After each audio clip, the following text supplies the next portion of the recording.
And we're back. You are listening to the Talking Boxing with Billy C, a radio show. And you're watching us on the Fight Now television channel. What? You don't have Fight Now on your sports channel lineup? What the hell are you waiting for, man? Call your local television provider right now and tell them that you want the Fight Now channel added to your sports channel lineup. It's that simple. Pick up the phone and call them and tell them you want it. For all the information about the channel, you can find it on their website, www.fightnow.com. And speaking of now, joining us, I'm going to call him the Milton Berle of the team. He's trying to steal all my lines. Tony Triem's with us. What's up, brother? Hey, man, what's going on? How are you this morning? Oh, I don't know. Are you sure that's still my name? I mean, have you changed it yet? Is it the Talking Boxing with Tony T show yet, or what? Well, isn't that what it is? I thought that's what we was calling this from now on. Oh, wait a minute. I don't think I got that memo, man.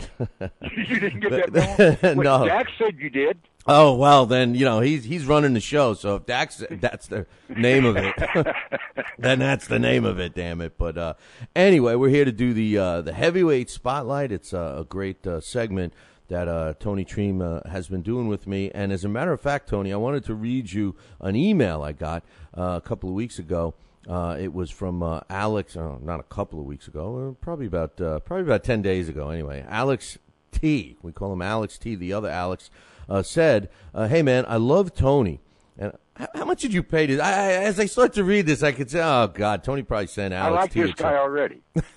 Yeah, I bet you do. I figured you sent him a check or something, But he says, hey, man, I love Tony. I would actually like to hear his take on Harry Wills and whether or not he believes he could have beaten Dempsey. But when I listen to him talk about Ali, I feel like I'm listening to my dad. My dad was born in 1926, fought in World War II, and grew up loving Ted Williams and Rocky Marciano. He hated Ali. He called him a draft dodger, overrated, etc., etc. Now I understand where he's coming from, but at the same time, I used to say, Dad, come on now. You can't just dismiss the guy's career because you have a personal grudge against him for whatever reason. And he would point out all the things that I think Tony would say, such as Angelo Dundee saved him in the Cooper fight, Liston took a dive, he got a gift decisions against Norton, Jimmy Young. Hell, I think I just made my father's argument. He says, I know you and I chatted about this before, but here I go again. I read Nick Torsh's book. It's funny. I'm reading Nick Torsh here now, Tony, and I think last time we spoke, I said Peter Torsh. That was the guy with the monkeys, so, man, I guess I took a stupid pill that day. But anyways, he said, I read Nick Torsh's book, and I believe Liston took a dive in the first fight. I know most people focus on the second fight, but people really need to do their homework on their first match as well. I think to sum it up, it's simply, you can say this. Liston was a mob-controlled fighter, and the mob could not make any more money on him because he was so damn unlikable by everybody. TV didn't want him. The fans hated him. It got to a point where the mob could make more money betting against him than on him. So the fix was in, and he took the dive because, frankly, they would have killed him if he did otherwise. If you dig a little bit deeper, it looks like he ended up being murdered a few years later because he tried to get away and do his own thing outside the ring. What happened in that fight is a great example of a revisionist history. Over time, this idea has become popular that Ali went in there and kicked Liston's ass and made him quit. Nothing happened in that fight. Liston was barely fighting at all, and Ali was just circling around. Then Liston sat on his stool. Look at the video. Liston before the Ali. Look at video of Liston before the Ali fights, and it will become obvious that the guy who beat Patterson, Cleveland Williams, Eddie Machen, Nino Valdez, and Zora Foley was not the guy who faced Ali. I couldn't agree with Alex T. more about Sonny Liston, and I think you got some opinions on that too. What do you think of this email, man? I think that's a great email, and I thank you for sending it, and I appreciate it. Let's talk about Clay for a second, and then we'll get into that Liston and the Liston fight and my feelings on that, and then things that I've read and things I think are true about it. Clay had a record of 56 wins with 5 losses, according to his record. But I think his record should have been 50 and 11 losses, and it could possibly be 50 and 12 losses, and I'll mention my 12th one that nobody ever talks about, and just my opinion and my feelings on it. He absolutely lost to Doug Jones, Clay. Now, that would have been his first loss, right? Yes. Okay. I want to just make sure I'm putting it in perspective, and also the viewers and listeners too. But go ahead. Okay. And the Henry Cooper fight, that was definitely would have been a knockout on Henry Cooper's favor. And yes, Angelo Dundee cut the glove, give Ali more time. And so therefore, Ali was able to recoup and he come out and win the fight. That was definitely a loss for Clay. He lost to Frazier. And many people think, and I also think he lost the second fight with Frazier. He lost 3 fights to Ken Norton, in my opinion. He lost to Leon Spinks, which everybody knows. Leon Spinks couldn't have beat any of the great heavyweight champs, Jeffries, Corbett, Johnson, Dempsey, Tunney, Lewis, Marciano, etc., on their worst day and Spinks' best day. Clay just didn't prepare for that fight. He took that too lightly. He definitely lost to Jimmy Young. He lost to Holmes, and many people think, and I know you're going to hate this, Billy, because you don't like Larry Holmes, and I understand that, but many people think that if Ali would have fought Holmes both at their prime, many people think that Holmes would have beat him in his prime also, and I find that kind of interesting. I'm not sure I agree with that, but a lot of people think that. He beat Liston, of course. Well, he didn't really beat Liston. Liston sat in the corner in the 6th round and didn't come out for the 7th. The second fight was complete. Liston fight was a complete hoax. There was nothing to that one at all. I mean, everybody knows that one was fixed. He beat Foreman, but there's a lot of stories going on about the Foreman fight and a lot of rumors of that fight. I think that's one that was in the air, Bomba, Boomerang, or whatever it was. It was, and of course, they say that Foreman had no stamina. He had stamina problems, so his win was not as awesome as a lot of people think it was, or as it appeared, because of him running out of gas and Clay throwing the right and the left and the hook and dropping him, and he couldn't get up and knocking him out. There's also a story on that fight, and I have no way to prove this. That's strictly hearsay, and I want everybody in the audience to understand that. I'm repeating hearsay, so don't crucify the messenger here. But a lot of people have said that fight was also a fixed fight, and that Foreman was told if he beat Cassius Clay, that he would have been killed in the center of the ring. He'd have never stepped out of that ring. Whether that's true or not, I don't know. Now, the last fight I want to talk about with Clay, and I say would be a loss if he had fought him in his prime or in a different time, and that's Big Cat Cleveland Williams. When Sonny Liston fought Cleveland Williams was in his prime. When Cassius Clay fought Cleveland Williams, he was coming off of being shot by a police officer. He was just half of a man that he was when he fought Liston, and I think Cleveland Williams would have got Ali if he'd have been the same man that fought Sonny Liston. What's your thought on that? Well, let me give you a couple of thoughts. First of all, Jimmy Young, yes, that was one of the fights that got me into the sport, and I was shocked at the decision and how that went. Leon Spinks fight, the first win. You know what I always thought about that? It's interesting how you say that, on Spinks' best day and on all those great former heavyweight champs you mentioned, on their worst day, they would have, basically beat the snot out of Spinks.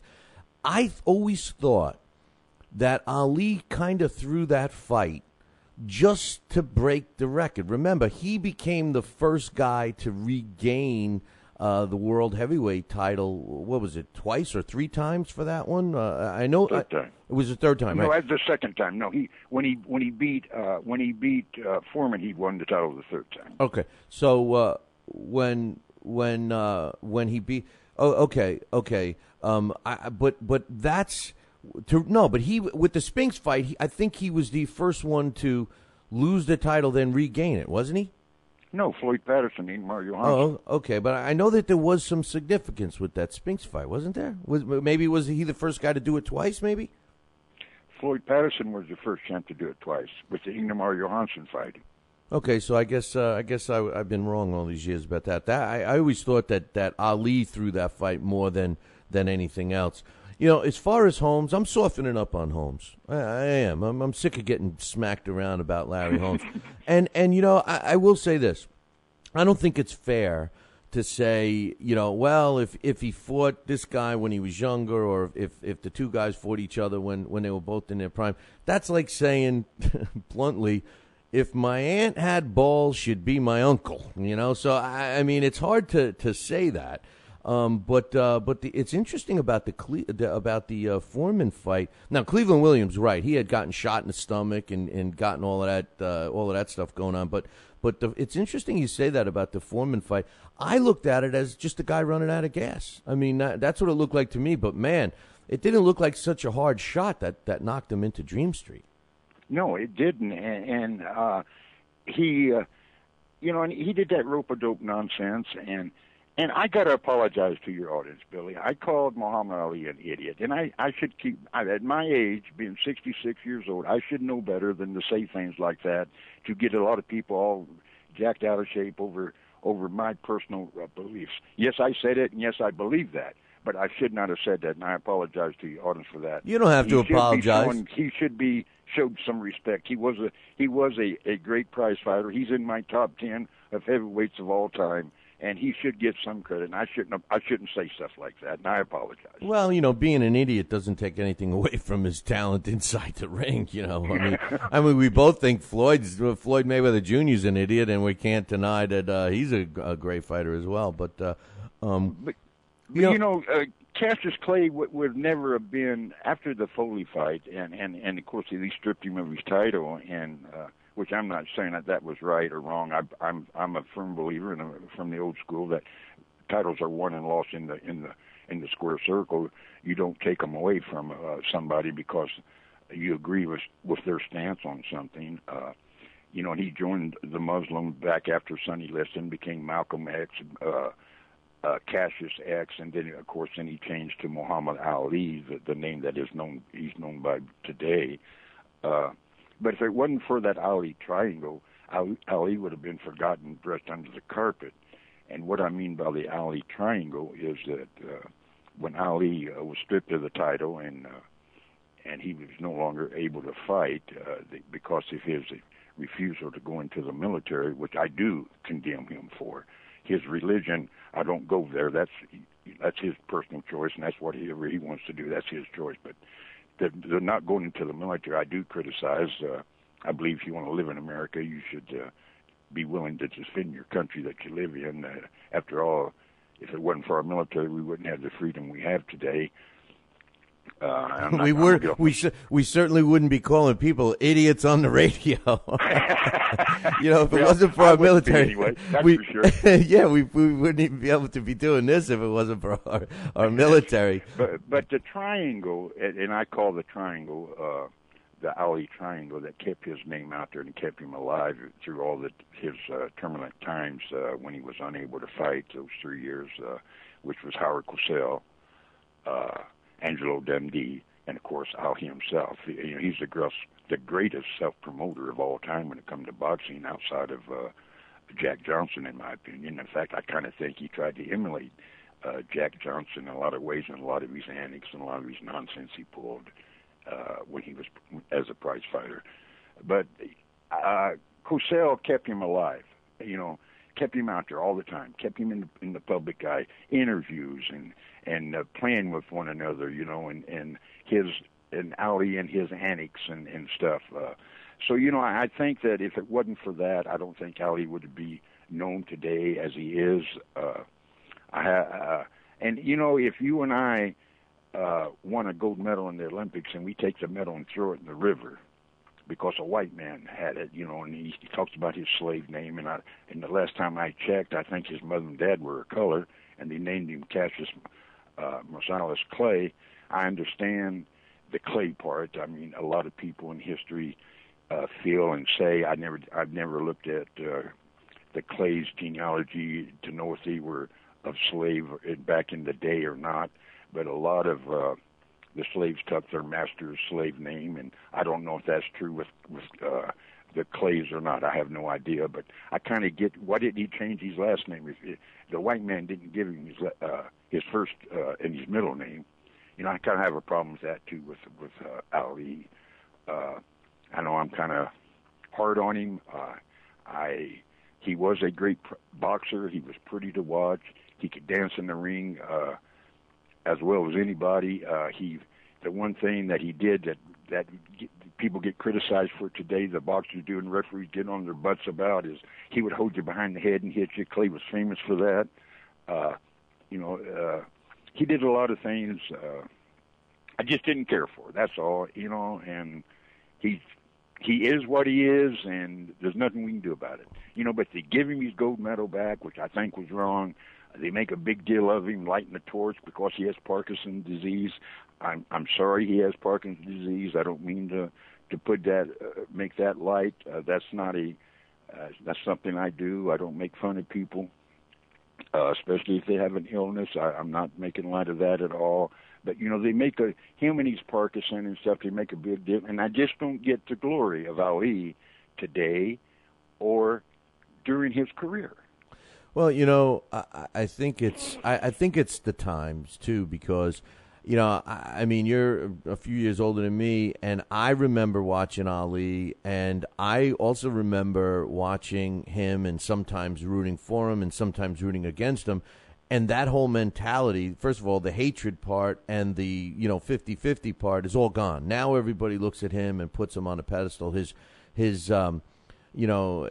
legacy has actually grown, since his last fight. And as a matter of fact, speaking of his last fight, most people totally just don't even mention the Trevor Berbick fight, which you didn't even mention. That was another one of his losses, and that's a fight that we all kind of forget about, and that was his last fight. That was Ali with the mustache. I mean, people forget that, and don't start with the mustaches now, but I mean, the bottom line is with Sonny Liston, and this is my opinion, Sonny Liston was one of my favorite fighters, and Sonny Liston was a guy, I know we talked about him last time in a bit, and he was a guy that genuinely liked to hear people's bones crack, and he was a nasty guy. I know he loved kids and everything else, but as far as anyone else, I think if you were more than 18, unless you were a female, he didn't like you too much. And he was. You talk to anybody that fought him. I mean, Chuck Wepner is a great example. He says there's no way in hell that Muhammad Ali could have beaten Sonny Liston. And Sonny Liston, there was I think Johnny Robbins from Canada, our Canadian contributor, sent me a video of Sonny Liston. It was a collection of Sonny Liston fights, and he had such a beautiful jab, and he had power, not only in his right hand, but his jab would just snap people's necks back. And yes, he was knocked out, but it just, to me, Tony, it just didn't seem that Muhammad Ali, especially at that time, as Cassius Clay, as that young kid, could have beaten him. And I agree here with Alex T. I also loved Nick Torsh's book, and I believe a lot of the things in that book. What's your thoughts? I was at that fight, the first fight when Liston sat in the corner, and I was shocked. I could not believe it. I was at both the training camps. In fact, I sent you a picture of Liston the other day, and I took that picture of him and my dad together. My dad was when it got me started in boxing many years ago when I was a kid, and I've just followed through it for the last 56 years. But I stood and watched Sonny Liston. I was 17 years old. I was in his training camp, and I stood and watched him and Willie Reddish, his trainer. And Willie Reddish would throw a medicine ball. And they were probably, I'm going to say 10, 15 feet apart. And Willie Reddish would stand there and throw this 20-pound medicine ball. And Liston was just standing there with his hands down at his side and throw that medicine ball and hit him in the midsection. And Liston would as it bounced off of his stomach, would catch it and roll it back to Reddish. And he'd take control of that medicine ball and hit him, and hit him. And they did that 20, 30, 40, 50 times in a row, just boom, boom, boom, boom, boom. There's no way.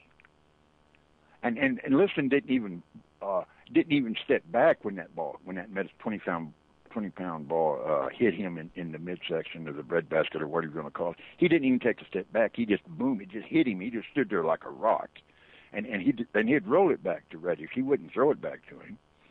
And when he'd fire with his sparring partner, God, how I miss my mind.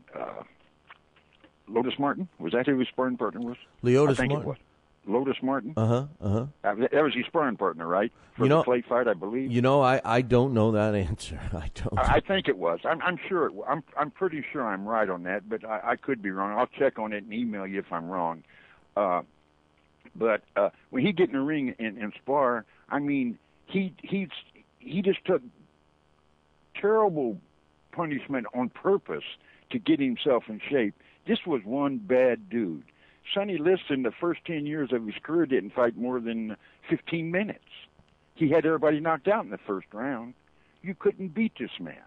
Then he was phenomenal. Was it true what Alex thinks and said here in his email? I never realized it was interesting to read that he says the fans hated him. I know the TV didn't want him because at the time, they were trying just like today. I mean, in a sense, you want the good guy on TV all the time. And Sonny never was never was the good guy. He was always the bad guy. But did fans really hate him? Fans had mixed emotions on him. He was a love-hate prize fighter. A lot of guys were afraid of him, right. And the public, because of his criminal background, and so many fighters came from prison and became great champions and great fighters, and that's how they got turned around. Was in prison, and somebody saw him in the gym, in the prison, and saw some skill and some technique, and thought, hey man, you might make a pretty good pug. Come on out, let's get you. And they got some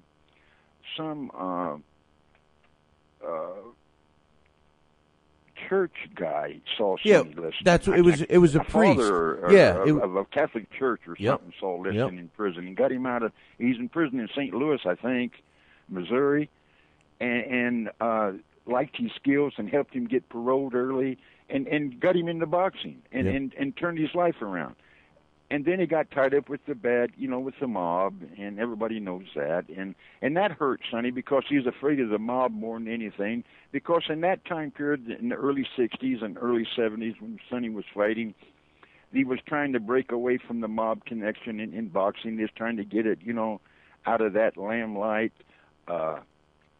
Did Sonny have ties with the mob? I'm sure he did. I mean, did the fans really hate him? I don't think they really hated him, Billy. I loved Sonny Liston. I thought he was he's one of the best heavyweights out there, in my opinion. No, I agree. He had the most beautiful jab of any big man, and he could hit with either hand, knock you out with either hand. He had beautiful hand speed. He stood pretty much straight up as a prize fighter.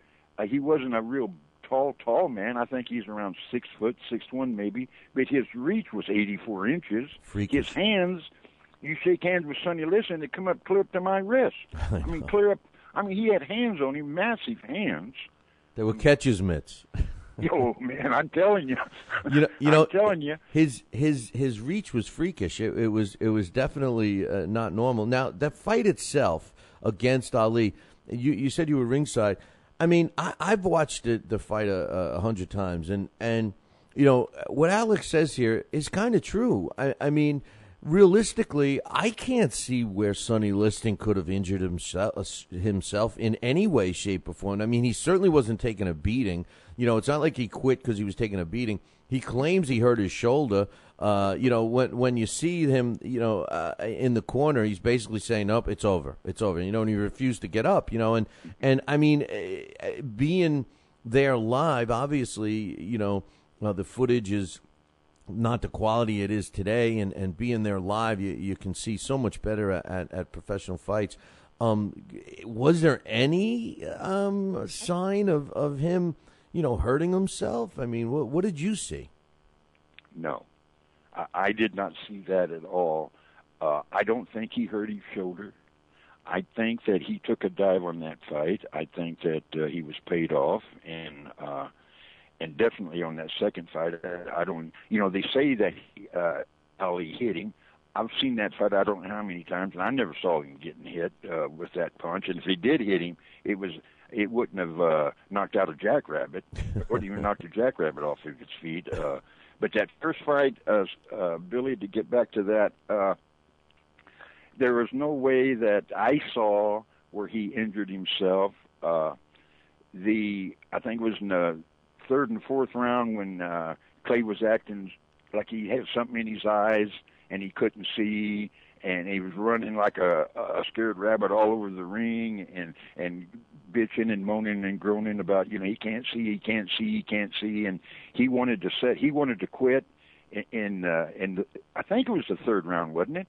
That he was having a problem with his eyes. Yeah, because it was one full round. He claimed that. And Angelo Dundee pushed him out in the ring. He said, "No, you're not quitting. You get out there. Keep moving." And that's another reason I think this was fixed. Because Ali was going to give it up, and he screamed, "Stop the fight!" Right in his corner, and I was sitting in his corner, and you could hear him just as plain as day saying that, and. It's another reason I don't, it gives you just funny feelings about that fight. I can't prove it was fixed. Well, but I guarantee it almost. Here's the thing, though, Tony. In a successful fix, only one side of the ledger knows it's in. The other guy doesn't, because then you end up with a dancing match, and we've seen that in the past. I mean, guys have been disqualified in the 20s and 30s for choreographing punches and stuff like that. They used to try and make 3 fights. You win one, I win the next one, and then the third one's for real. And a lot of Nick Torsh's thoughts in his book point to just that, and a lot of his feelings and his opinion. And not that I'm trying to rush him to be looking at the grass from the opposite side, but once Muhammad Ali is no longer with us, according to Torsh, a lot of this is going to come to light because he believes, in respect for Ali, that Ali did not know about it. And that's the only way I think it could have been successfully pulled off, especially with the reaction that he made. No, Ali didn't know it. I agree with that. And I agree with that. But Angelo Dundee knew it. Yeah, maybe Angelo Dundee knew it, and that's Angelo knew it. I guarantee you, and that's why he wouldn't let him sit in that corner. He pushed him out there because he knew Sonny was going down. Right. Right. I agree. No, Clay was his name at the time. Cassius. No, he did not know that this fight was fixed. I mean, he thought he shook up the world. He thought he was the greatest thing. I'm the greatest, and from then on, that's what he kept telling everybody. He's the greatest. He's too pretty to fight. Look at me, I'm Billy C. Hey now. I got that from Clay, I think. Hey now. But listen, Sonny Liston's always been one of my favorites, and I cringe every time people throw that in my face. And it's funny because over the years, a lot of people he's almost a forgotten guy, and I have him in my top 10 as well, just like you. And it's a shame. I mean, a lot of great fighters are forgotten, but a guy like Sonny Liston, in my opinion, shouldn't. But Tony, time is flying by. We're almost out of time, but let's try and address this first question, which is kind of interesting too, that Alex asked us. He wants to know, Harry Wills, who never got a shot at Jack Dempsey, in your opinion, now this is a guy we've read a lot about Harry Wills and how good he was, and because of the color of his skin, he didn't get many opportunities to fight when he should have. Could he have beaten Jack Dempsey? Oh, Jack Dempsey is my favorite fighter, one of my favorite fighters of all time. I rate him really, really high as a prize fighter. Dempsey kind of drew the color line like a lot of the fighters did in the past. Dempsey was one of the toughest, strongest heavyweights we had for a little man. I mean, he wasn't, what I mean by little man, he wasn't real tall. In that crouch position of his, and Harry Wells' dynamic boxing abilities, that's a tough one, man. I'm partial to Dempsey, and I'm not going color line. Don't get the listeners starting that with me. I'm not prejudiced at all. I think Dempsey would have got Wells. I think Dempsey was too strong and hit too hard, and I think that he'd have wore Wells down and would have got him. It's just my honest opinion. What's yours?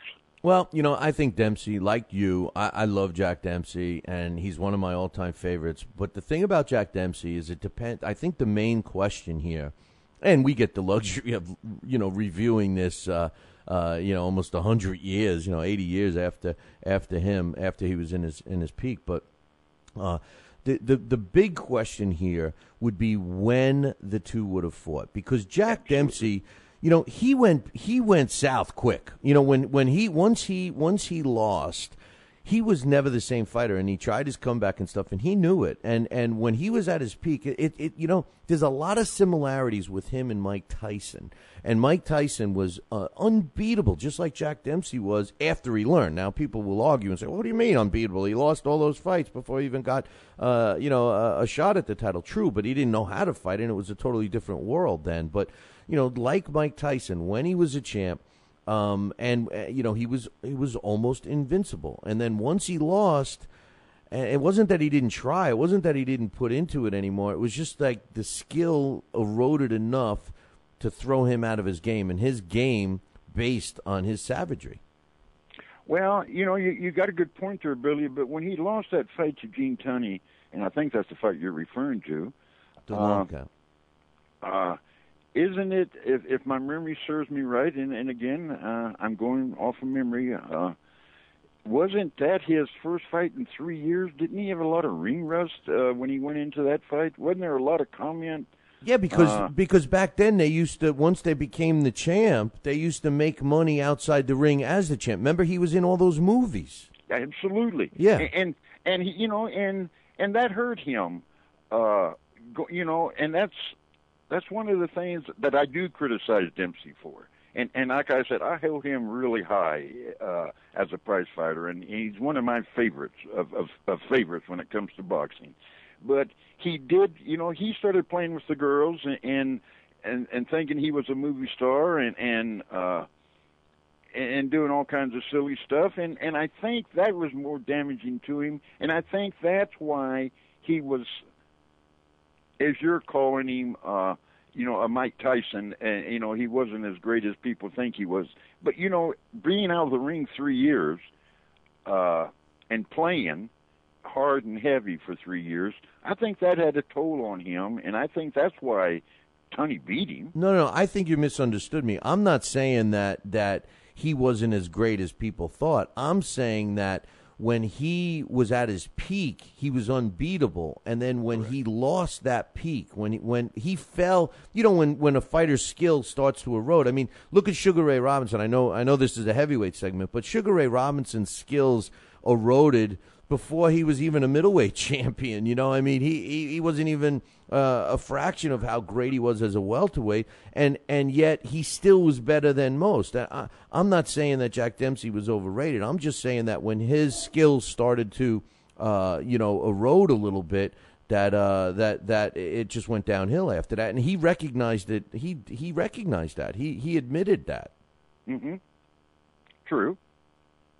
So anyway, that's where I think that the connection with Tyson, when Tyson, got out of jail, he was not the same as he was before. Oh, heavens no. Absolutely not. Tyson was nowhere near the same prize fighter before he went to prison on that rape charge. Absolutely. No doubt. But no doubt, my friend. Anyway, Tony, hey, man, this was great again. It's boy, does time fly. We got to do this more often, that's for sure, my man. Well, if the listeners want it and you're willing to do it, I'm more than willing to do it for you, Billy. I'd kind of like to do a weekly thing with you in time if we can do it, or if you're interested in doing that. Hey, you better be careful what you're wishing for, my man, because you know how we talk even when we're not on the air. So, we might have to change our phone plans, But well, Billy, it's always a pleasure talking with you, and I hope the fans enjoy our talk we had today. And before we go, when you was talking about Sonny Liston was a good man, and Sonny Liston was a great champion. And Sonny Liston, a story that I heard a long time ago about Sonny that I've always thought was interesting and I kind of chuckled when I heard it. Not that it's a funny story, but I kind of chuckled when I heard it. He was being interviewed, and they were talking to him about other sports other than boxing, and they asked him about baseball. And he goes, "Oh, no, I don't play baseball. I'm not playing baseball, or I don't like baseball." And then they go, "Well, why not?" He goes, "Well, I'm afraid the ball hit me in the head." and I find that kind of amusing in a way, but I also find it odd because what was his chosen profession? And what did they do? I mean, very few hit him in the head his first few fights. I give him that. But he loved animals. He loved kids. And he was... I think his wife was named Geraldine. Is that right? Yeah, it was. Okay. He was very, very good to his wife, and his wife always referred to him as my sonny. Yeah. And she idolized him as he did her, and he liked driving fast cars. He used to get stopped in Denver all the time, and of course, when he found out it was Sonny Liston, of course, he let him go, especially if he got liquored up, and he was a speed demon. I think he wanted to be a race car driver at one time in his life, the way he drove. But they would stop him because they thought if they needed help, they could call Sonny, and he would go in and clean house for them. And I've always thought that was an interesting story with Sonny Liston. With that, my friend, I know you got to go, so I'm going to say. I not Sonny Liston, but I like the Jack Johnson. My favorite driving fast cars was Jack Johnson. At the time, I love the story of him, and then we'll go. But he's I don't know. I think he was driving through Oklahoma or something like that. Probably bringing white women across the state lines and stuff. But he was driving, and he gets pulled over for speeding, and they said, you owe us X amount of money. Let's just say it was $50. Whatever the ticket was, and he hands the guy $100, and he says, "I said it was 50." He says, "Yeah, but I'm going to be going just as fast on my way back." I know that story. Yeah, I love that. That's that is a hilarious story. Yeah. Yes, and he did that. That's a true story. That actually happened, and unfortunately, a car wreck's what killed Jack. Yeah, I know. And when he turned over, it was funny because not funny, but when he got brought into the hospital, people had already forgotten who he was, except for the doctor says that's Jack Johnson laying on that table. So anyway, Tony, it was great. Until next time, my man, I will we'll be talking soon. Thanks, champ, and thanks to listeners for tuning in on our segment, man. The Spotlight on the Heavyweights. It's a pleasure doing it. Sounds good, brother. I'll talk to you soon. Thanks, champ. That's Tony Triem, and that's our Heavyweight Spotlight. We talk about Sonny Liston, a little bit about Jack Dempsey, Harry Wells, and, of course, the guy Tony can't stand, Cassius Clay. You notice how he calls him Cassius Clay? That's a thing that a lot of people that weren't too fond of who as Muhammad Ali continue to call him. So, hey, until next time, Heavyweight Spotlight's going to shine again soon. See you then. Like I like to say, ciao, baby.